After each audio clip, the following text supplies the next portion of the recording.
What a time to be alive, ladies and gentlemen. It is the bye week. Welcome to Big Blue Avenue. I'm Tom Scavetto, joined alongside Sam Cardona Norberg. Sam, love the hat.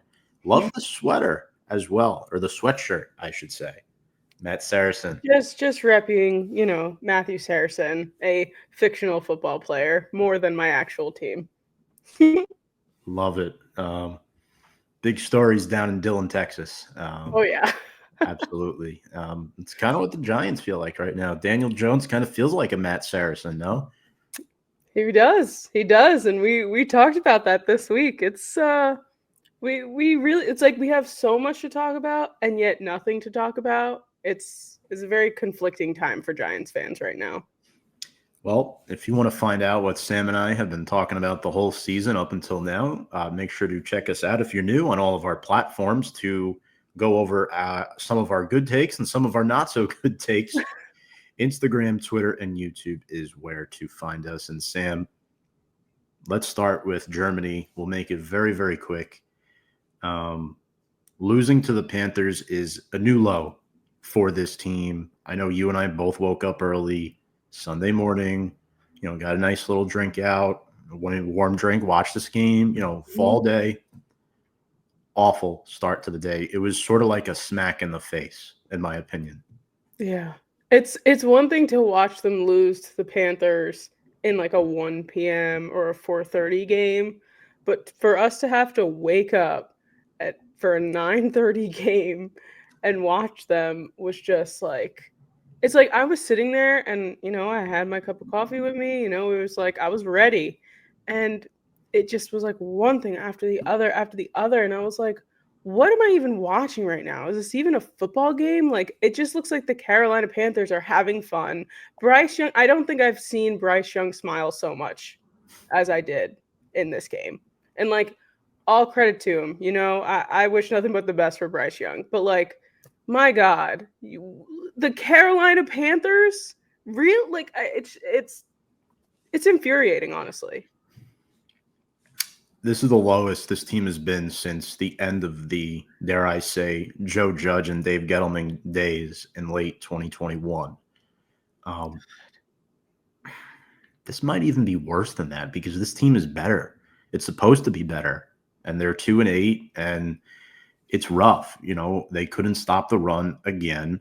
First drive, I was like, oh, Brian Burns got a sack, 3 and out, perfect. Here we go. Let's win this game by a touchdown or two. Wrong. Really, really brutal, Sam. Daniel Jones, 2 picks, sacked twice. Tyrone Tracy Jr. lost the fumble, and I get a lot of heat at the end of the game saying, "Oh, you love Tracy so much, but he fumbles in overtime."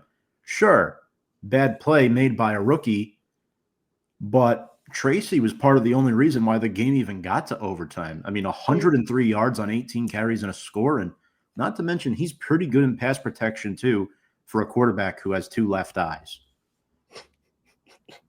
2 left eyes. Straight face too. I love that. But yeah, you're right. I mean, Tyrone Tracy, like, you also have to give these guys some grace their first year, including Malik Neighbors, Newman, like all these guys, like, it's your rookie year. If you go off, great. If you have a little bit of growing pains, that's great too. It's kind of the way of the world. But something that you mentioned to me on that Sunday about the Tracy fumble is, someone that you knew was saying that, oh, Saquon wouldn't have made that fumble. Yeah, he probably would have. Have you watched any Eagles games this year? I mean, the guy's fumbling the ball like nobody's business, looking fantastic. All love to you, buddy. But I don't agree with that. I think that, like, we can't blame the entire game on Tyrone Tracy. I'm not, at least. Critical play. I feel bad for him. He's 100% at fault for that fumble. However, poor quarterback play. Defensively, you couldn't stop the run. Coaching, there's a lot of factors that went involved. The inability to cover the deep ball too. Bryce Young hit a couple good plays to Xavier Leggett in this game, but Tyrone Tracy is going to learn from it. He's going to get better. Sam, it is a pleasure to see Jalen Hyatt and know that he exists with 4 catches in this game. I'm pretty sure I tweeted out on my Twitter, like I said, like, oh, like take him off the milk carton. Jalen Mhm. Hyatt's been found. And like great plays too. Like I think the first play that I saw was like one of those like same ones that he's been hitting Slayton recently, just down the middle, downfield, and he caught it. And I was just like, and they were like, oh yeah, Jalen Hyatt with the catch. And I was like, oh my God, that's incredible. Thanks for showing up. What are we, week that was week 10 last week. Just I mean, still only 4 catches, but, it's all about targeting as well, but still. Right. I feel like we have, like, 17 wide receivers. That's what I feel like. It's like, I'm like, "Oh, yeah, I forgot about him. Oh, yeah, I forgot about him." It's like, why do we have so many wide receivers? Isaiah Hodgins, another guy. Yeah, look, Malik Neighbors visibly frustrated at times. Jones, that one bad overthrow he had for Neighbors. And yeah, Sam, it was brutal. Couple bright spots. Tyler Nubin at 12 tackles, one in the backfield. Again, it's never good when a safety makes a whole lot of tackles, but at least he was getting towards the line of scrimmage a lot. Brian Burns had a decent game. Dexter Lawrence was okay. Losing the turnover battle 3-1, really, really bad, but allowing over 150 yards on the ground to Chuba Hubbard really put the icing on the cake, and credit to the Panthers.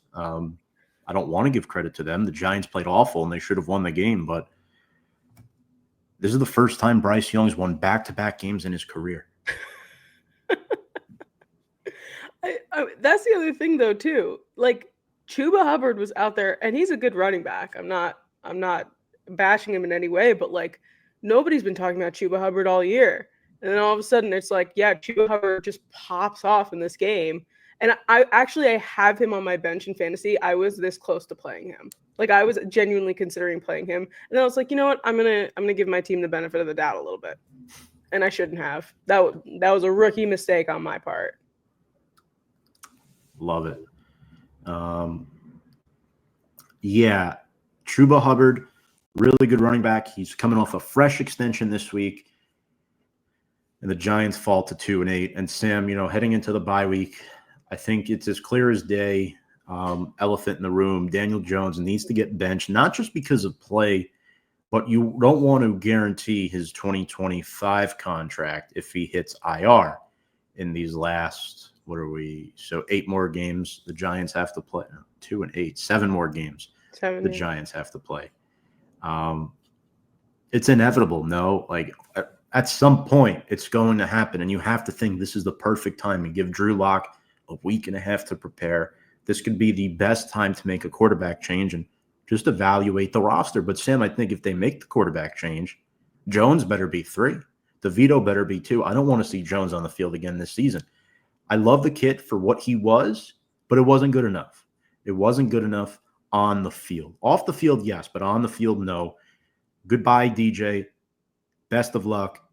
Drew Lock, you're QB1. Tommy DeVito, you're QB2. Although I'd love if that was flip-flopped, but being realist here. Right. Yeah. No, I mean, it's true. And I think everybody is just waiting for the actual official news. But like at this point, everyone's just assuming that Daniel Jones is being benched, and like you said, not just for play. It's also just because we don't want to have to lose that money after we let him go. So it's like it just makes the most sense right now. And you said it. We love Daniel Jones. We've loved him now for 5-6 years, but it's time to. It's like having like a really long-term relationship, and you just know it's not going anywhere, and you just like you have to break up with them, and it's like kind of a hard breakup because they didn't do anything wrong per se, but you just got to do it, and it's just for the benefit of both of you and both of your futures. Like hopefully Daniel Jones goes off and has a Baker Mayfield, a Sam Darnold resurgence in him, but it's just not going to be here. How are you feeling watching back that Todd McShay clip from the 2019 draft? It's like it's a little painful. I'm not gonna lie. I think it's just because we put so much faith and so much hope into Daniel Jones, and we came out with we come out with numbers, we come out with proof that he's not a bad quarterback, And then, you're just kind of hit with this, and it sucks because it's almost like the haters are just like, oh yeah, told you so this whole time, told you so. And you're like, well, you're trying to believe in him. We were really trying. But seeing that clip, it was rough because I was telling you, I used it in like a Daniel Jones hype video at my old job to like be like, haha, look at Daniel Jones winning playoff games now. And then it's like, oh, actually, this guy was 100% correct. Right. You couldn't have put that any better. Sam, a couple comments here. What's up, Kevin? Jones just isn't cutting it. We have to move on. D-Bake, what's going on? Your coach showed he was going to make the move but didn't want to say it. D-Bake, there was one point I got you to admit that Jones was better than Dak Prescott. Do you remember that? Ooh. Tracy wasn't at fault for that interception. Do you mean the fumble or the pick or both? Mm-hmm. Oh, the one in the flat, right? That one? I guess that's what he's talking about. You remember, Sam, right? The second one? You might have been tuned. I wouldn't blame you because they're losing to the Panthers, but I was in and out. Tracy runs left to the flat. Jones sort of forces it in there like a bullet pass, and I think it was Josie Jewell picked it off. Terrible. Right. Terrible. And Leak, too. I think the craziest thing is losing the locker room. And Malik Neighbors, we've seen red flags from him, right, since being in blue. And we don't want to see him unhappy. I mean, he hit the ground hard again. Did you see that play where his head kind of went down and it kind of like smacked across the turf, but he stayed in the game? Yeah. I mean, there's definitely times where they get those micro concussions and they just go, yeah, I'm fine. And they just, go on their merry way. But yeah, no, I'm very interested to see what's going to happen. I'm already thinking about the future here. Just because Malik Neighbors is so good, and we saw that in the beginning of this year, like him and Daniel Jones were connecting, but to have what I'm going to assume is a rookie quarterback on our team connecting with a sophomore year Malik Neighbors, depending on who it is, it's going to be an interesting dynamic. Right. We'll definitely talk about this a little later on as far as the quarterbacks go, but let's talk about another young player on this team, Sam. Evan Neal.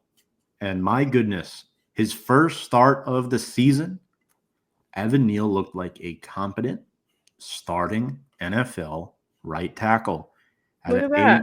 84.6 PFF grade, 94.5 run block rate, and only one pressure. However, guys, don't jump to conclusions. It was the Carolina Panthers. Right. But I noticed a stance change for Evan Neal. He's angled more towards the right instead of going straight, because when he was playing left tackle at Alabama, he was angled towards the left. It is a simple fix, and what it allows him to do is use his 6'7" tree trunk frame to push the guy forward instead of reach for the guy. And it's as simple as that. It's crazy. These guys get paid millions of dollars, these coaches, and some can't figure that out. Yeah, it seems common sense, right? If you're good at that, and you've played left tackle in college, and you shift your body out to the left just a little bit to have that angle, to have that little bit of kind of step on the guy in front of you, and then you move to the right and you go straight. It's like, wouldn't you think the common sense would then to move a little bit to the, like, it's like, why would that not be your first thought? Despite, yes, it's a different side of the line. It's a completely different position. I totally understand that. I've never been an NFL offensive lineman, but let's critically think for 2 seconds, and maybe, we can make that adjustment a little bit sooner than week 10 of the 2024 season.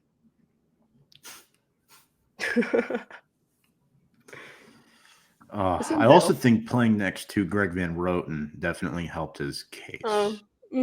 That's true. That's true as well. A couple other things. Drew Phillips has the best PFF grade among rookie corners. Tyler Nubin leads rookies in tackles. Those two have been impressive. And about this, Graham Gano and Jamie Gillen both returned from injury And still Incredible. can't make a field goal. Nope. Oh my God. They looked rough. They looked rough and uncut in that game. Yeah, I don't even know what to say about that. When Graham got up there and I was like, oh wow, look at that. Graham's back, our kicker. And then he missed that field goal. I think I got up. I was like, I need to walk away for like 2 seconds because like this is the worst thing I've ever seen in my life. Like I was like, maybe I'll just go like make myself some eggs. Like let's make breakfast. Let's step away from the TV for a few minutes. Unreal. You just like, I understand you've been injured, but like come on. Like why are we not making chip shot field goals? I don't know what was worse, the game or the fact that Giants fans had to sit through 2, maybe 3 more slates of games on Sunday after that. Yeah. That made that really, really bad. And like watch the Eagles be really good. Mm-hmm. Like, I mean, I'm happy to see the Cowboys like just being, pardon my French, ass. Mm-hmm. But like the Eagles looked so good and it really hurt my feelings.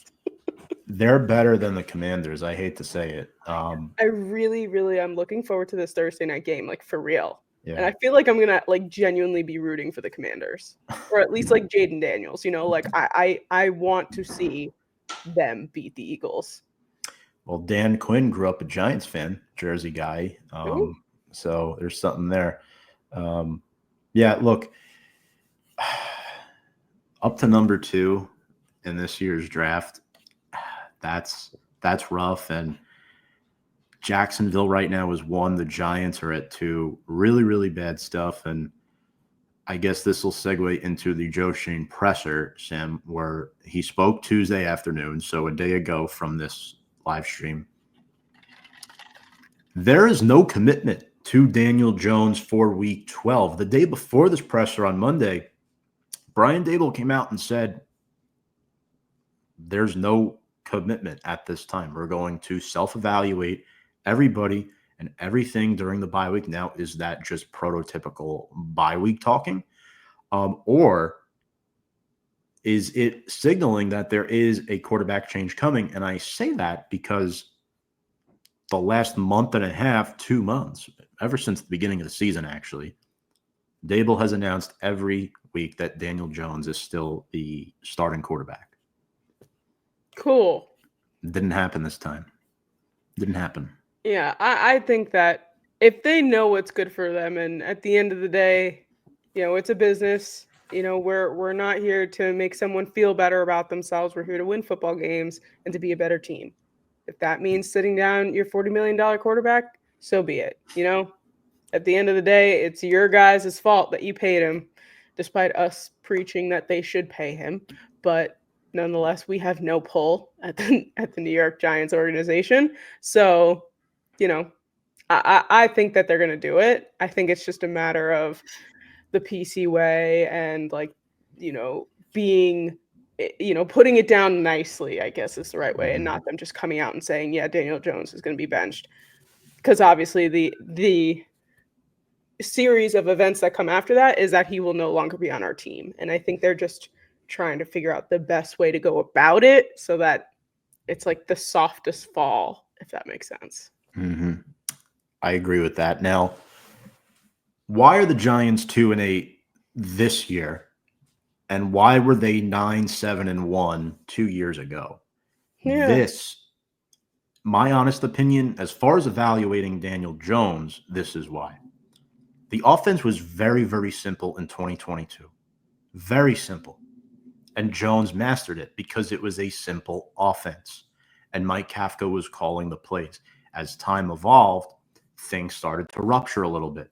Last year, the offensive playbook, it got upgraded. More plays, more explosive plays. Jones couldn't hit them. The offensive line was bad, so Jones didn't have time to hit them. So in 2023, Sam, you and I and a bunch of other Giants fans were thinking like, yeah, it's not Jones's fault that he has no time to even attempt these plays. Mm-hmm. So I don't think it was too delusional last year to say that it was time to move on from Daniel Jones. Now this year, the playbook has evolved even more Mhm. Brian Daboll's taken over the play calls. They have a competent offensive line. You have a number one wide receiver. You can't excuse the no Saquon thing because, Singletary, serviceable starter until he got replaced by Tracy, who is a more than serviceable starter at this point. And we're in the same spot. And Jones's stats are still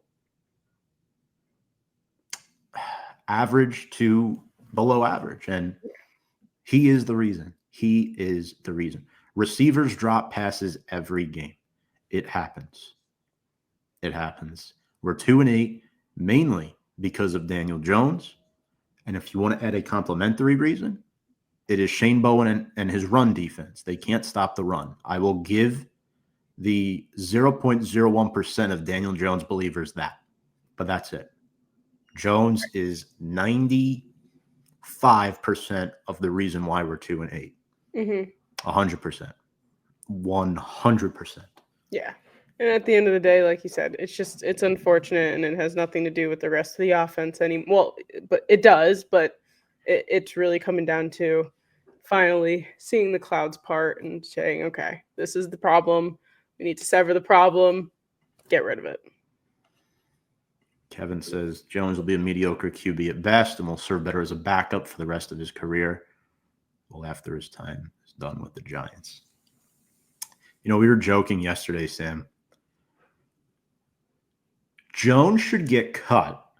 Now, hear me out, folks. This is just me being a little bit delusional and fun here, thinking outside the box. Pull a Matt Saracen and play tight end at a cut-cost contract. He knows the offensive scheme. He just can't play quarterback at this level as a full-time starter. If that happened, we'd literally be living Friday Night Lights. We need Michael B. Jordan to be our quarterback. Yes. And it would all make sense. I would love that, to be honest. I really would. I'd love to see it happen. Past my delusion, folks, that it's not happening. Just want to have a little fun there. Hey, Taysom Hill. Taysom Hill is a perfect example of that, and they use him for the Wildcat plays. Yeah. Why not? No, that's a good point. So I want to talk about Brian Daboll now. Enough of Daniel Jones. Okay. Is Daboll safe in your opinion? Are you leaning towards that? Or are you 100% certain that he is? Because right now I am not after this loss. I think that he is going to stick around. I think he's going to stick around because at the end of the day, Shane is going to be looking at this as a big picture, and he's like, well, do I want to? It's almost like a science experiment. Like, you need one consistent variable, and if you get rid of both of them, it's like, well, then we never really found out what the root of the issue was.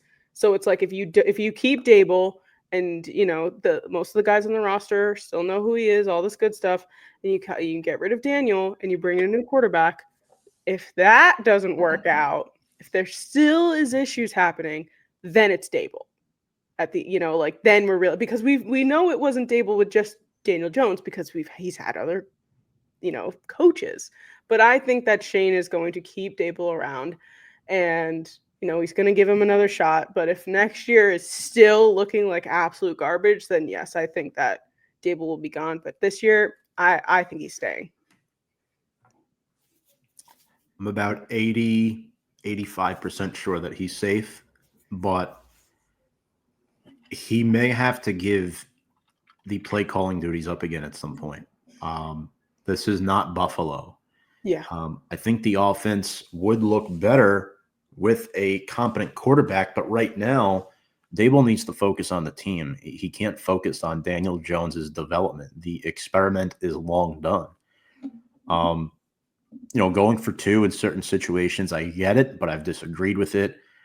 I don't think some of the play calls are bad. I think it's just the execution. And I think, too, Daboll has lowered his temper a little bit this season, despite being 2-8. And Sam, not many coaches that have back-to-back bad losing seasons like this are able to keep their cool with the media like this. Mm-hmm. I mean, he still has the locker room together. Nobody's quit as far as we know. Right. and they're still playing hard. They're going to go out there in week 12. They're going to go 110% and try to beat the Tampa Bay Buccaneers at home. They're going to try to do that. The Bucs, really good. Oh, we'll talk about that more next week, but you get what I'm saying. I think Daboll is fine, and I think he deserves the chance to get his own QB. And I think Schoen and Daboll are on a together-some level. They came in together, and they will stay together as long as they're both there. If one goes, the other goes. Yeah. I agree 100% about that. I've always said that they are a package deal. And it's going to be like something crazy is going to have to happen for them to be separate. Like one or the other would have to go. But yeah, I agree. I think that's the best way to put it. Like Daboll's going to get his quarterback, the one that he wants, the one that he believes he can coach. And then we can evaluate where we're at. Oh, someone sounds angry. Was that the motorcycle again? Sound like a car. No motorcycle yet. No motorcycle yet. But yeah, so I 100% agree with that. Yeah, and I mean, as far as Joe Schoen is concerned, in the press conference, he was talking about the 2024 draft a lot, and he took a lot of credit for that. Humbly speaking, he talked about Drew Phillips, Tyler Nubin, Theo Johnson, Malik Neighbors, and 19 of the 22 starters for the Giants are all on their contract next season. The only three that aren't are Greg Van Roten, Darius Slayton, and then there's one on defense. I can't remember. It might be Pinnock. So these are all players that you could either bring back or not bring back. And when asked the question about McKinney leaving for the Packers, getting a pick almost every game, he talked about Tyler Nubin. It's one of those situations where there are growing pains through rebuilds. Good and great players are going to leave. This is a rebuild. The Giants cannot afford to pay a safety $17 million a year. Does it look bad that he's doing all these great things in Green Bay? Yes, it is. But he was doing this stuff with the Giants. We knew what he was. There is no reason to invest in that position. Remember, guys, the NFL is a business. It's a business. It's not a group of friends playing backyard football and keeping the best players on the team. You can't always do that. You have to follow the markets. There is a salary cap. Every time I hear somebody, oh, you should have brought Saquon back and not paid Daniel Jones. You should have brought Xavier McKinney back. Brian Burns replaced both Saquon and Xavier McKinney, and that acquisition has worked out very well. Unfortunately, paying Jones instead of Saquon was a mistake. But position-wise, was it a mistake? Was it? I genuinely think that Saquon Barkley is doing great things right now in Philadelphia because of the offense that he's surrounded by. I do not think that Saquon Barkley would be doing what he's doing right now on this team. And that's just kind of like, it's unfortunate, obviously, but Saquon Barkley is not reverse hurdling over a defender as a New York Giant this year. And that's just the bottom line of it. Of course, we're sad to see him go, and he's done great things for us in the past, but this year, that would not be happening. And everyone would be like, oh, why did we pay Saquon all this money if he can't do anything? And then we'd be having a different argument. Saquon is still a top 5 running back in the NFL. There's no denying this from us. Right. What we're trying to say, folks, is this at the end of the day. Philadelphia's offense is in a much better place to make a run for a championship. The running back position was the last piece that they were missing. Jalen Hurts is still very young into his contract extension. This is Hurts's 5th year in the NFL. Mm-hmm. He was not a first-round pick, so there was no 5th-year option for him. This is the first year of his 5-year deal. And they're in a position where his cap hit isn't so high, you're going to go ahead and sign a running back. The Giants were in a position where Daniel Jones only got a 4-year deal. His cap hit was way too high for the Giants to retain Saquon, retain Xavier McKinney, and fix the offensive line. It would not have happened. They prioritized the trenches, how you win football games, the offensive line and the defensive line. And what has almost every analyst said this year? If the Giants just had a good quarterback, they would be at least 500. Yeah. It's sad. It's so sad. It is so sad. Yeah. The Derrick Henry is saving my fantasy team right now. I just have to say. How about Jack Stoll, Mark, former Giant? Eagles waved him today. That's your boy. Why not? Jack Stoll. Love that mullet he has, by the way. Heck yeah. But yeah, and part of me, Sam, still thinks like Gettleman's mess is being cleaned up still. And looking back at 2022, Shane mentioned something very interesting to the media. You're not going to be perfect the first year of your job. You're not going to be perfect the third or fourth year of your job, but you're going to be better. You're going to be better. Look at the draft picks in 2022. Some of them weren't that great, but the draft picks in 2023, better, in my opinion. Banks has been struggling, but Schmitz is looking good. Hyatt finally got involved in the offense. He has not looked good, but Eric Gray looks like a better football player this year, maybe as a backup and a special teamer, but he looks competent. And then 2024, this draft class was awesome. It was absolutely awesome. And remember something, the 2023 class, the Giants were picking at the back end of that draft because they won a playoff game. They were one of the final 8 teams left in the 2022 season. So they weren't going to get the best guys in the 23 draft. If you can get 2 hits out of that in Banks and Schmitz, that would be huge. And I think right now, Sam, they're in a decent spot. It's just very unfortunate. I think winning that playoff game in 22 set us back a little bit, and Yeah. we're here now because of it. It felt so good though. And it's nice to say that we've seen a playoff win in the past 3-4 years, because I don't know when the next time we're going to be seeing them play a playoff game, unless it's going to be next year. I don't know. Who knows? Maybe we turn it around, but that playoff win did feel good. It did. I wouldn't trade it for anything. No, me neither. Well, let's do another. By the way, folks, no player of the week this week. None. Nobody deserved it. Yeah. So if you're looking for that, sorry, it's not coming. Oh my gosh. However, I want to take a look at the rest of our schedule and try to figure out, Sam, is there another win on this schedule this season? All right, let's see. We got Tampa, Dallas, Saints, Ravens, Falcons, Colts, Eagles. That's a very tough schedule. I mean, do you think maybe we can beat the Cowboys? I mean, they don't look good either. They're struggling. Their quarterback's out.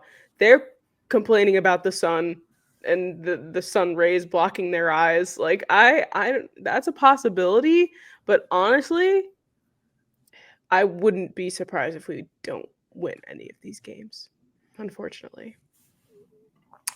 Here's what's going to happen, in my opinion. This is my take. Okay. They're going to lose to Tampa. They'll be 2-9. Drew Lock will be starting that game. They're going to win on Thanksgiving on a short week. And they're going to beat the Saints at home. And then they're going to be 4-9. Okay. And then they're going to lose out. Yeah. They'll be 4-13. I can't see us winning any games from Baltimore down. No. Even with Indy being like weird. Yeah, but Richardson, he's bad. Yeah, but they keep flip-flopping back and forth, and if Flacco comes back in by that time, like, I don't know. This is a shame right here. I mean, it's good if you want to go, but that's a shame. $18 for the cheapest ticket. According to this for Giants Colts. That could be fun. Yeah. Personally, I am done this year. I don't want to spend another buck on this team. I'm not going to a single game this year, which feels so weird because I usually get to at least one, but I'm like, why? For what? To sit there and watch him lose and be cold? No. Derek Jones, hello. Yeah, look, I don't know. It's just we're gonna be picking top 5. I think there's no way around Top it. 3 You think? for sure. Yep. I For don't for know. sure. I I'm think gonna disagree. I'm gonna say they're gonna BS their way and get to 5. wouldn't be out of the realm of possibility. I won't be shocked, but I Yeah. think it's going to be a top 3 pick. So do you say 3 or higher than that? Um, I'll probably just stay where we are right now. I'll say that we'll have the second pick. 2. So then let's figure this out here. All So right. who should the Giants take at number 2 overall? There we go. And what position are we tackling? In my eyes, we're going to be going quarterback. I've seen a lot of people say Shador. I don't know if Shador is the right fit here. We know how Dion is. I've met both of them at the Super Bowl. They are exactly who you think they are. They are the Sanders, and in the best way possible. But I really like Cam Ward out of Miami. I don't know how much of a fit he is as well, but it will be interesting to see. And then there's he's not. I don't think he'll go second overall, but there's Milrose too, at Alabama. But I don't think they take Quinn Ewers because there's no way they take Quinn Ewers if Arch is going to be coming up after that. There's no way. So hear me out here. Okay. There is a real chance that they could try to get a not in particularly Sam Darnold, but there is a possibility they will try to sign a veteran on a 1-year deal with DeVito as the primary backup to get them to the playoffs or get them close to the playoffs. This year or next year? Next year. Next year. Because the thing is, I don't know how the season is going to finish. I don't.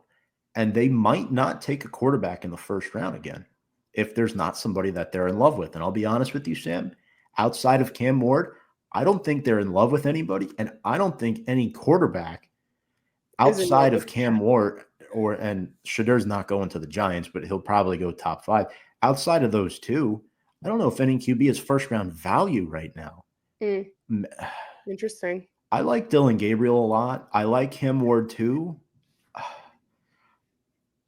I don't see us finishing worse than teams like the Titans. Believe it or not, even though we're worse than them and just lost to them, I still think the Panthers might pick higher than us. Do you think if we don't take a quarterback and we drop down that we take Drew Lar? Like, do you think I don't want him. I don't want him. I don't, because Bo Pribula from Penn State has been outplaying him at Penn State right now. The guy I wanted, I no longer want because he hasn't been playing well. It's Carson Beck. I mean, he's throwing a lot of interceptions. I don't think Daboll could work with that. I think you need either. So Daboll has the Bama connection with Saban, who recruited Jalen Milroe. So that is an option. Grant Nussmeier, LSU, played with Malik. Again, he was the backup for Jaden Daniels, but Nussmeier played with Neighbors last season, even though he was not the starter. And they're close. Mm-hmm. They're close. We interviewed him at work, and he talked so highly about Malik Neighbors. And I mean, I think he's kind of young. I don't know. He is a redshirt. Nussmeier is a redshirt junior. I'll be honest, I could see it, but I don't want him. The guy that I want is Jackson Dart out of Ole Miss. Really? Yes. That'd be pretty cool, though. He's got a Because great name. I think Cam Ward is going to go number 1 overall. The Jaguars will not stay at number 1. Somebody is going to trade up and get Cam Ward at number 1 overall. The Giants are not getting him, and they're not taking Shedeur. So I think the next best option out of everyone who's played this year is Jackson Dart out of Ole Miss. I mean, I'm looking not just at this season, Sim, but the last few seasons. Jackson Dart plays in the SEC. He's played in the SEC the last 3 years. He transferred out when Caleb Williams transferred in to USC. Dart played 1 year at USC, last 3 years at Ole Miss. He's got a good build at 6'2", 225. 2023, over 3,300 yards, 23 touchdowns, 5 picks, despite being sacked a lot.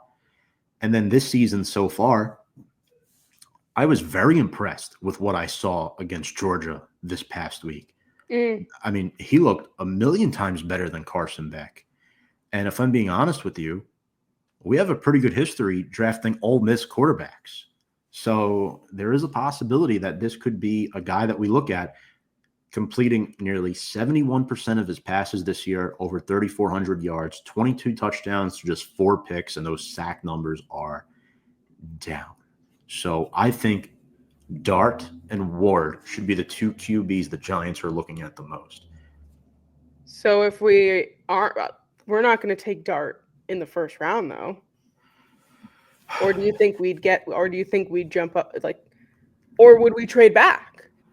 This is why I mentioned the possible veteran signing coming, because I don't know if they're going to stick with Locke next season. I hope not. No way. There's no way. Unless the kid goes on a run these next couple weeks, but I don't see that happening. Well, see, what I'm saying too is everyone was talking about last year, Michael Penix and Bo Nix are back into the first, second round guys, and they both went in the first round. So it is possible a second round value QB like a Jackson Dart could go in the first round. That's true. That is true. That's something I'm looking at as well. Yeah, I'm just looking to – I like Cam Ward a lot. He did not look great this past weekend. But like I said, I don't think he's going to be there. If he's there, that's who I would take.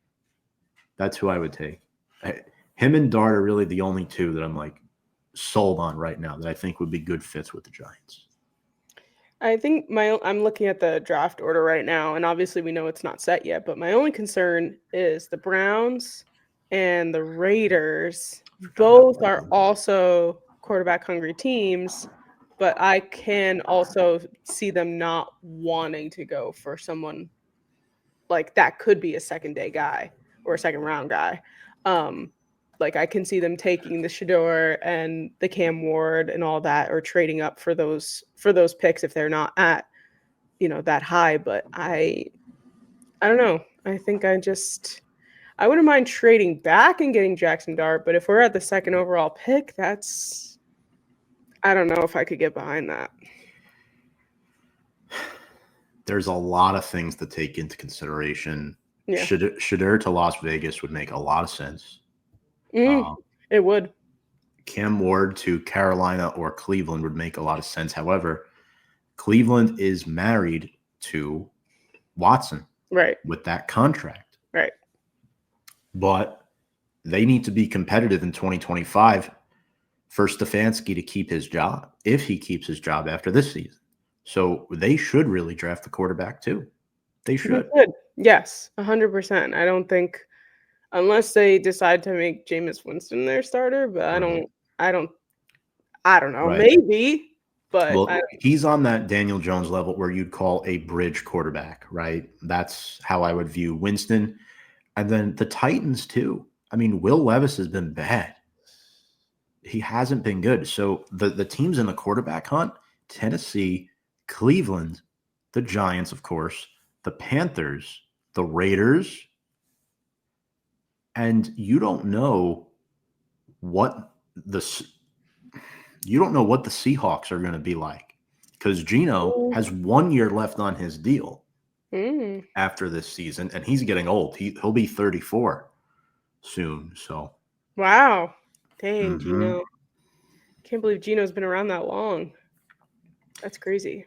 If the Giants draft Sanders, he's not going to make it through the night as a Giant. He will, and I think Shane and Yes. Daboll are smart enough to not. Mainly because of the New York market. I don't think the kid could handle it. I think a guy like him or Jackson Dart, I don't want Ewers, but even Ewers, if they do grab him, would be much better suited for the New York market. I think Milroe, too, coming out of Alabama, is another guy that I wouldn't be terribly mad at. But Yeah, yeah, I agree. so we both agree quarterback in the first round, but player, again, this is way too early. We don't know how the season's going to finish. Gosh. Thinking about the draft right now, though, has me so excited for the draft, and we're not even done with the NFL season yet. But I guess that's what being a Giants fan is all about right now, right? Just draft talk.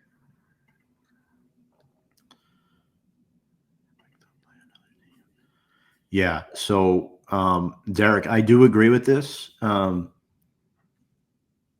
They can't. I don't think they can cut him right now, and they're not going to cut him in the season. That's not the Giants' way. No. Um, Another team in need of a quarterback will quickly pick up Jones. You Look, know what? Derek. Oh, go ahead. Sorry, I like Jones as a person. I think he has good intangibles, but he's been way too inconsistent.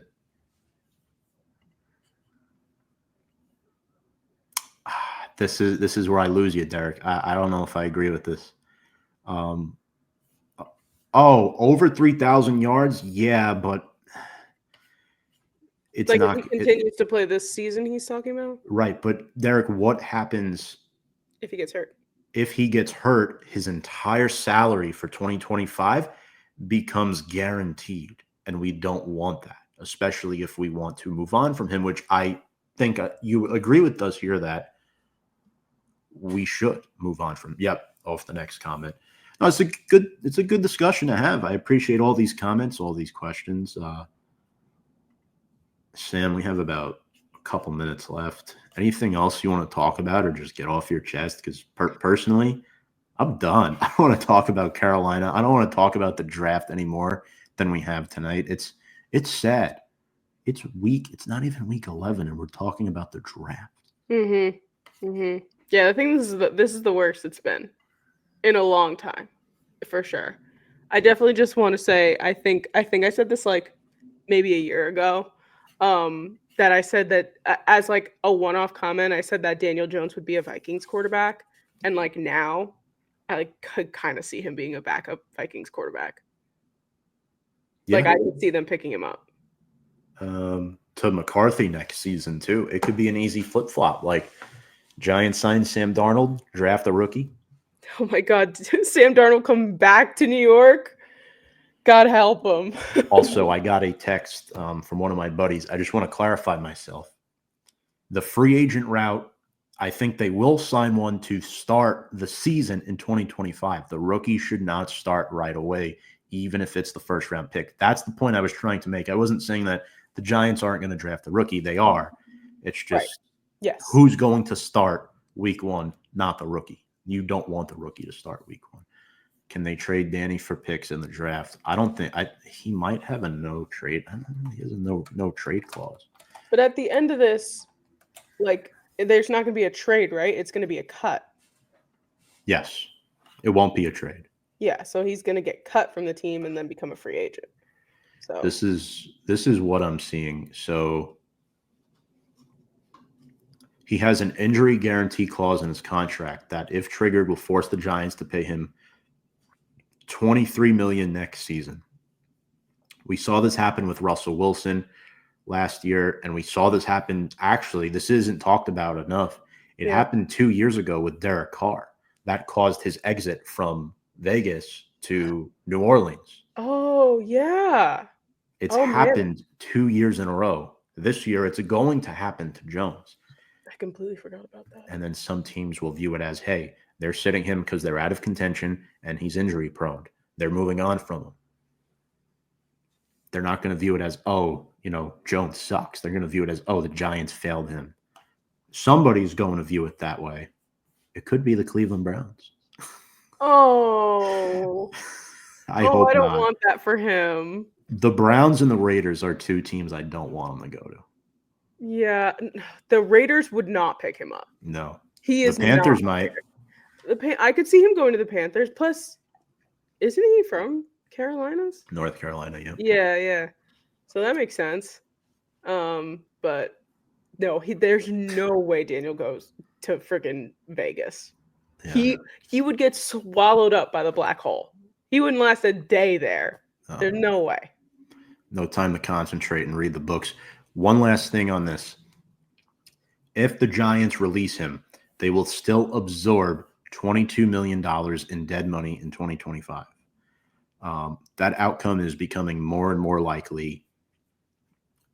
It's not likely, it's almost guaranteed at this point that that's what's going to happen. But yeah, Sam, good show.